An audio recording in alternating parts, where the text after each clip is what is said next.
गुनगुन, तुम्हारा रोज का यही नाटक रहता है। अब क्या कर दिया तूने जो इतनी जोर से आवाज आई? झनाक की आवाज सुनते ही सुप्रिया रसोई से चिल्लाई। उसने बाहर आकर देखा तो उसकी बेटी से दीवार पर टंगा आईना गिरकर टूट गया था। वो माँ, मच्छरदानी में पैर फंस गया था तो यह हाथ से छूट गया। सुप्रिया की 9 वर्षीय बेटी गुनगुन ने थोड़ा हकलाते हुए कहा, तुम्हें क्या ज़रूरत थी आईने को दीवार से उतारने की? सुप्रिया ने लगभग चिल्लाते हुए कहा। तो सुनकर उसकी सासू माँ से रहा नहीं गया। वे कहने लगी, क्यों डांट रही हो बेचारी गुनगुन को? बच्चों से तो गलतियाँ हो ही जाती हैं। उसने जानबूझकर ऐसा नहीं किया होगा ना। हमारे रहते उसे डांटती या मारती हो तो ऐसा लगता है मानो तुम हमें ही थप्पड़ मार रही हो। लो, शुरू हो गई इनकी नसीहतें। इन लोगों ने ही दोनों बच्चों का मन बढ़ाकर रख दिया है। बच्चों को सुधारने के लिए कुछ कहो तो थप्पड़ इन्हें लगता है। इनके रहने से नफ़ा तो कुछ भी नहीं है, केवल नुकसान ही नुकसान है। सासू माँ की बात से तिलमिलाई सुप्रिया ने जाकर अपने पति अजीत से कहा। सुप्रिया की बातें सुनकर उसकी सासू माँ की आंखों में आंसू आ गए। बेचारी गुनगुन सहम कर कभी अपनी माँ का चेहरा निहार रही थी तो कभी अपनी दादी के आंसू पोंछ रही थी। यह तो लगभग दिनचर्या हो गई थी कि सासू माँ की बात सुप्रिया बिल्कुल सहन नहीं कर पाती और उसका बड़बड़ाना चालू हो जाता। अब वह सहन करे भी तो कैसे? सुबह से उठकर सबके चाय नाश्ते का इंतज़ाम करने के बाद उसे अपने दफ्तर भी जाना होता था। सुप्रिया के पति अजीत ने कई बार अपनी माँ को समझाया भी था कि वो सुप्रिया को हर बात पर टोका टोकी न करे, पर वही ढाक के 3 पात। अजीत के पिता ने भी अपनी पत्नी को समझाने की कोशिश की थी पर वे मानती ही नहीं थी। वे हंसकर कहती, घर में रहना है तो मुंह सिलकर कैसे जिए इंसान। इसका नतीजा सामने था। रोज की चिकचिक से बच्चों पर भी बुरा असर हो रहा था। घर में हमेशा तनाव का माहौल बना रहता था। उस दिन गुनगुन और उसके छोटे भाई युग के स्कूल की वार्षिक परीक्षा का परिणाम घोषित हुआ था। युग का तो अंक तालिका अच्छा था पर गुनगुन को औसत अंक ही मिले थे। यह देखकर अजीत का गुस्सा गुनगुन पर फूट पड़ा था। तुम्हारी मम्मी की नाराज़गी बेवजह नहीं है। तुम डांट सुनने के लायक काम करती हो। क्या बेटा, अब तुम भी शुरू हो गए? क्यों उस बेचारी को? अपनी माँ को बीच में ही अजीत ने टोका। माँ, तुम सचमुच बीच बचाव कर बच्चों को बिगाड़ रही हो। अभी से ही इतने खराब अंक लाएगी तो आगे चलकर इसका क्या होगा? यह परीक्षा आखिरी तो नहीं ना? कर लेगी दोबारा अच्छा। तुम खुद तो 5वीं पास हो तो तुम क्या जानो पढ़ाई का महत्व। तुम्हारी इन्हीं फिजूल की बातों से घर में झगड़े होते हैं और बच्चों पर भी इसका बुरा असर पड़ रहा है। हम अपने बच्चों के दुश्मन तो नहीं ना? ठीक ही कहती है सुप्रिया। तुम लोग के यहाँ रहने से हमारा फ़ायदा कम, नुकसान ज़्यादा है। माँ की बात सुनकर अजीत ने आपा खो दिया था। वाह बेटा वाह, अब तुम्हें भी हमारे रहने का नफ़ा नुकसान पता चलने लगा है। अब हमारे यहाँ रहने का कोई मतलब ही नहीं है। चिराग के पिता ने उससे कहा। मैं तो आपको ज़्यादा समझदार समझता था पर आपने तो मुझे निराश ही कर दिया। माँ तो ज़्यादा पढ़ी लिखी नहीं है तो वह कुछ भी बोल जाती है। आप तो पढ़े लिखे इंसान होकर भी अपनी पत्नी को टोकने के बजाय उसकी तरफदारी करने चले आए हैं और यह बार बार यहाँ से चले जाने की धमकी किसे देते हैं? जाना है तो जाइए। जब अकेले गांव में आप लोगों को रहना पड़ेगा तो समझ आएगा कि कहाँ रहने से क्या नफ़ा है और क्या नुकसान। बेटे की बात सुनकर अजीत के पापा हताश थे। भरे मन से वे वहाँ से उठकर चुपचाप चले। कल ही हम गांव चले जाएंगे। अजीत के पापा ने उसकी माँ से कहा। शुभ शुभ बोलिए। अजीत के पापा, बेटे बहू ने सुन लिया तो उन्हें बहुत बुरा लगेगा। ले देकर यही लोग तो हमारे बुढ़ापे के सहारे हैं। वैसे भी अब इस उम्र में हम गांव में अकेले कैसे रहेंगे? बच्चों के बिना हमसे अकेले रहा भी नहीं जाएगा। मेरे ही बात बात पर मुंह खोलने की आदत से घर में विवाद बढ़ते हैं, तो मैं पूरी कोशिश करूंगी चुप रहने की।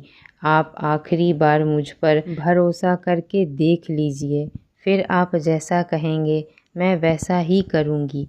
अजीत की माँ उषा जी ने अपने पति से मनुहार करते हुए कहा। आपने आप को कमज़ोर मत पड़ने दीजिए उषा जी। हमारे जैसे कितने उम्रदराज लोग हैं जो गांव में अपने बच्चों से दूर रहकर जीवन यापन कर रहे हैं। हम दोनों मिलकर अपने हौसले के दम पर बुढ़ापे को खुद पर हावी नहीं होने देंगे। आज न हमारा बेटा जवान हुआ है, इसके पहले उसका यह बूढ़ा पिता ही पूरे घर का भार अपने कंधों पर ढो रहा था। वैसे भी बेटे बहू को भी अपने मन मुताबिक जीने का अवसर मिलना ही चाहिए, तभी तो रिश्तों की खूबसूरती बरकरार रहती है। आप ठीक कहते हैं जी।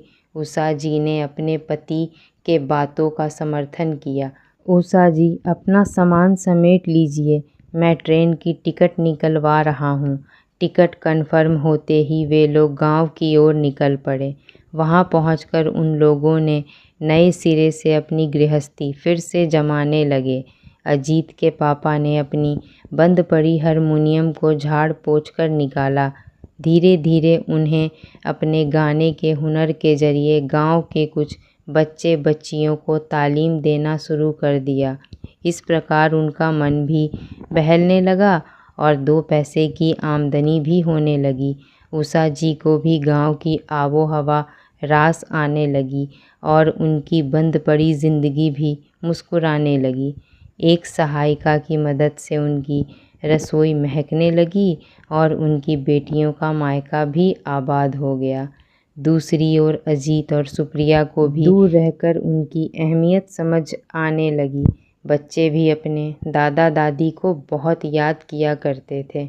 उनके माता पिता को अधिकतर काम में व्यस्त रहते गुनगुन और युग पर एकाकीपन हावी होने लगा था। अब गुनगुन भी बहुत चिड़चिड़ी और बीमार रहने लगी थी।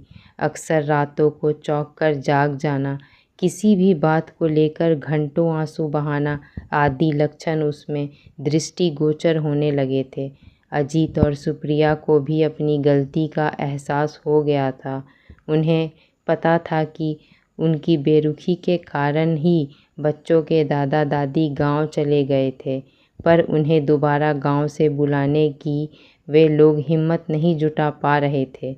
एक दिन दोनों बच्चे दादा दादी की जिद पकड़कर बैठ गए। उन्हें ना बुलाने की सूरत में उन्हें भूख हड़ताल तक की धमकी दे डाली। लाचार होकर अजीत ने अपनी माँ को फ़ोन लगाया। उनके हेलो कहते ही कैसे हो बेटा, माँ की आवाज़ आई तो अजीत ने बमुश्किल अपनी रुलाई दबाकर कहा, आपके बगैर घर काट खाने को दौड़ता है। बच्चे भी दादा दादी को बुलाने की रट लगाए बैठे हैं। आज तो उन लोगों ने खाना न खाने की हमें धमकी तक दे डाली। आप आ जाते तो बहुत अच्छा होता। पिताजी से बात करने की हिम्मत भी नहीं जुटा पा रहा हूँ माँ। कहना अगर हो सके तो वो मुझे माफ़ कर दे। मैं तुम दोनों का गुनहगार हूँ माँ। बस आखिरी बार हमें माफ़ कर दो, अब दोबारा गलती नहीं होगी। चिराग ने कांपते स्वर में कहा तो उषा जी का दिल भर आया और आंखें छलक आई थी। आओ ना माँ। माँ की चुप्पी के कारण अजीत ने पूछा। हाँ बेटा, अपनी रुलाई दबाकर उषा जी ने कहा। इसके 3 दिन बाद अपने घर में माँ पापा को देखकर अजीत और सुप्रिया के आंसू थमने का नाम ही नहीं ले रहे थे। गुनगुन और युग भी दौड़कर अपने दादा दादी से लिपट गए थे। अब आप लोग हमें छोड़कर कहीं नहीं जाओगे ना? बच्चों ने भी सुबकते हुए दादा दादी से पूछा। बच्चों का उमड़ता प्यार देखकर अजीत के माँ पापा भी भाव विभोर हो गए थे। दादा दादी का स्नेह पाकर बच्चों के चेहरे की खोई रौनक लौट आई थी। गुनगुन और युग को खिलखिलाते देख अजीत और सुप्रिया भी फूट फूट कर रो पड़े थे। हमारी गलती पर हमें मन भर डांट लीजिए, आप अपनी छाया से हमें महरूम मत कीजिए माँ पापा। बेटे, हमें जाना ही होगा फिर से आने के लिए। दिलों में प्यार आबाद रहने के लिए रिश्तों में कुछ दूरियां भी बहुत ज़रूरी हैं बेटा। रिश्ते नफ़े नुकसान का सौदा नहीं देखते, ये तो बस प्यार बनकर हमारे दिल में आबाद रहते हैं। अजीत के पापा की बातों में प्यार और समर्पण का नूर छलक रहा था। दोस्तों, आज के बच्चे रोका टोकी पसंद नहीं करते हैं। आजकल एकल परिवार में रहकर बच्चे संयुक्त परिवार का महत्व नहीं जानते हैं और धीरे धीरे उन्हें अकेले रहने की आदत पड़ जाती है, जिसके कारण रिश्ते कैसे निभाए जाते हैं वह इस चीज़ से वंचित रह जाते हैं। संयुक्त परिवार में दादा दादी, चाचा चाची, भाई बहन, इन सबके प्यार से उन्हें वंचित रहना पड़ता है। अपने बच्चों को परिवार का महत्व ज़रूर बताना चाहिए ताकि आगे चलकर वह एक अच्छे इंसान बन सके और रिश्तों की कद्र कर सके। दोस्तों, हमारी कहानी कैसी लगी हमें कमेंट में ज़रूर बताएं और ऐसी ही पारिवारिक कहानियों को सुनने के लिए हमारे चैनल को सब्सक्राइब करना ना भूलें। धन्यवाद।